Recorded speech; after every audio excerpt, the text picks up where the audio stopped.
Welcome to Looking Within, a podcast for the spiritual explorer in each of us. I'm Julie. I love to explore the inner life using contemplative practices, and I love to help others to do the same. In our time together, I hope you gain a sense of hope, meaning, joy, and love.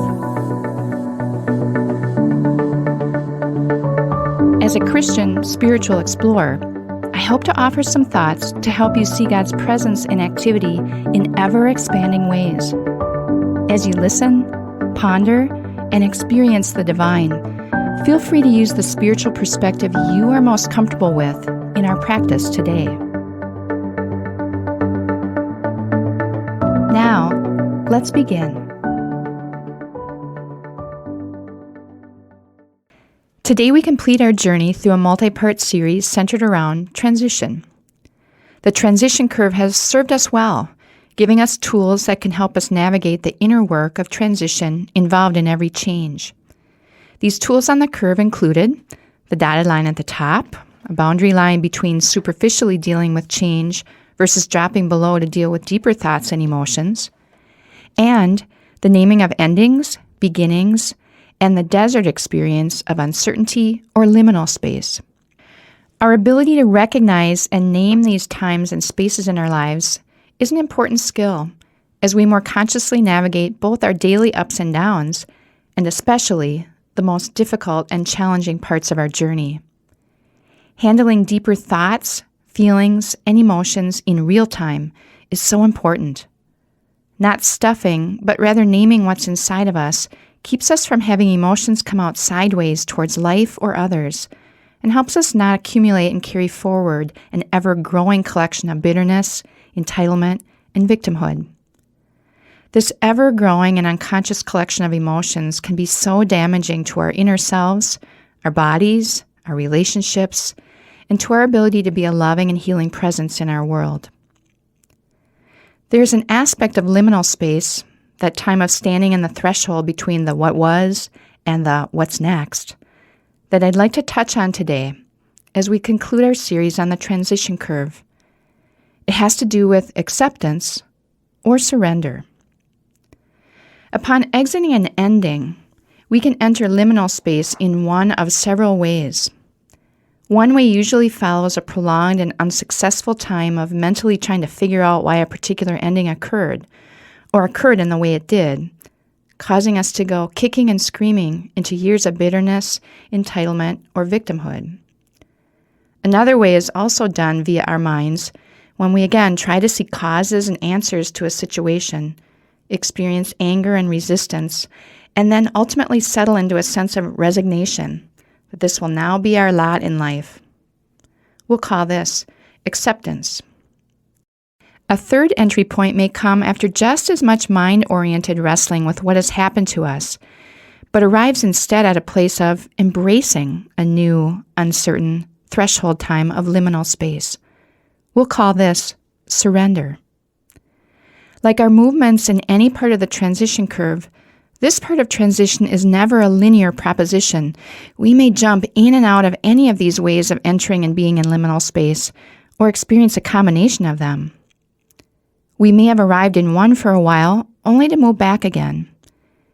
Any of these options carry a person into liminal space, but lead to very different experiences of this time of uncertainty and loss of familiar markers and people. When a challenging time is thrust upon us, or when something doesn't turn out the way we had hoped, I wonder if we most often enter liminal space through acceptance, at least at first. Acceptance is a view from your small self's perspective of what it wants or needs.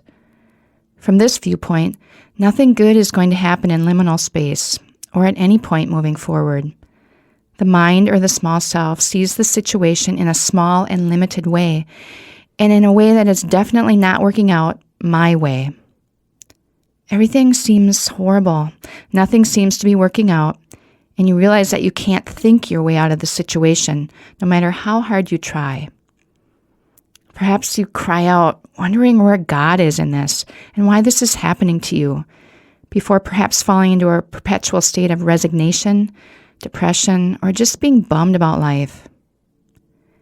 Surrender is the view from our larger, true self, the part of us that senses that good will happen despite the fact that the desires of our small self were not fulfilled. We likely start out at the same place as acceptance, not mentally understanding why something has turned out as it has, but finally yielding to, rather than opposing, the flow of life. Surrender sees a larger picture and more possibilities by being consciously present to the present moment with fresh eyes and revitalized experiences leading to new wisdom. Surrender is willing to wait, to anticipate that something good will happen, perhaps something even better. Surrender is letting go of our mind's incessant thinking and letting our hearts be cracked open and ready for God to show up. A helpful image of this is to picture yourself having come through an ending into liminal space with your arms crossed, hands tucked under your armpits, and your hands tightly closed, desperately trying to hold on to what has ended or changed. That's acceptance. Then picture yourself dropping from your grasp what has changed or ended and putting your arms and hands out, ready to receive what's coming next, though you don't know what that is. Instead of resignation, there is an optimism beginning to grow inside you. You're not going to give up and throw in the towel. Maybe, just maybe, God still has plans for you, good plans. You may feel like you're living inside of Good Friday, and perhaps you truly have come through a loss or change that is heart-wrenching and life-altering. But you know that Easter will be coming. Somehow, it will come. God is going to show up in your life. So much to think about here. Let's take some moments in quiet to do that. In this quiet space and time, I'd invite you to gently close your eyes. I'll sound the Tibetan singing bowl, which will call you to look within. As you're listening to the bowl's reverberations, take 3 deep breaths. Then let your breathing return to normal whenever you'd like. Hear the sound of the bowl now. Let it center you. Let it remind you that God is here with you.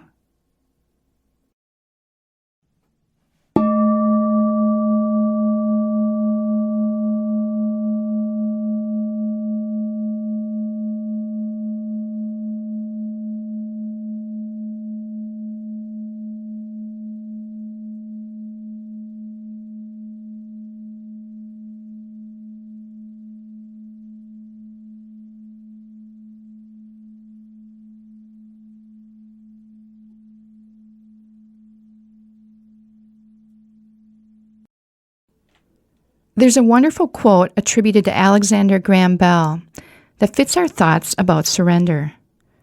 He said, "When one door closes, another opens, but we often look so long and so regretfully upon the closed door that we do not see the one which has opened for us." Think of a time when you learned the wisdom that when a door closes, another door opens, or that maybe a window opens instead. What did that feel like to surrender, to yield to life with optimism, to have eyes for new possibilities? I'll be back with you in about 3 minutes.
I'd invite you now to take a few deep breaths, in and out,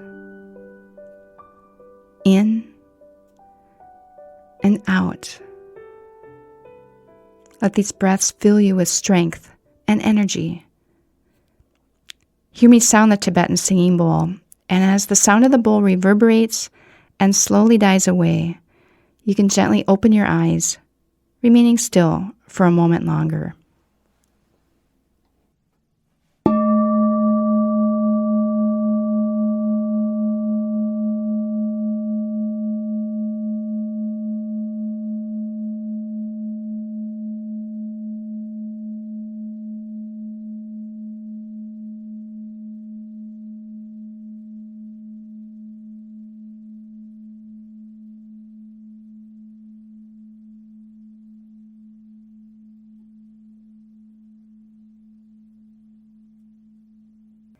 Today we conclude our time with the transition curve.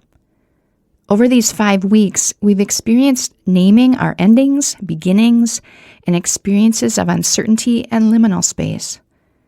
We've practiced dropping below the dotted line of superficiality, which hovers over the top of the curve, enabling us to name the deeper thoughts and emotions of this inner work of transition.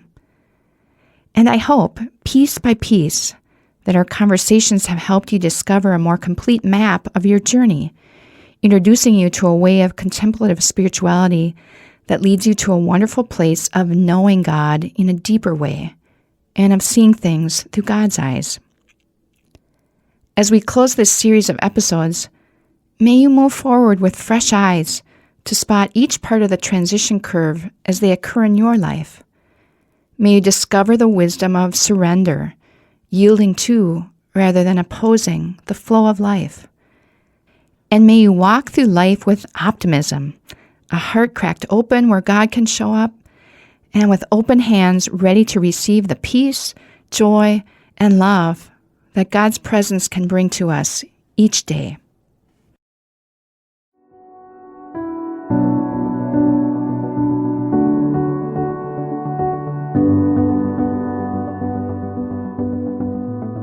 Thank you for making time for your inner self today. Whatever you've discovered and experienced, carry that with you in the coming days. You can find more episodes at our website, gloria-day, that's DEI.com/lookingwithinpodcast, or subscribe through your favorite podcast app. We'll see you next time.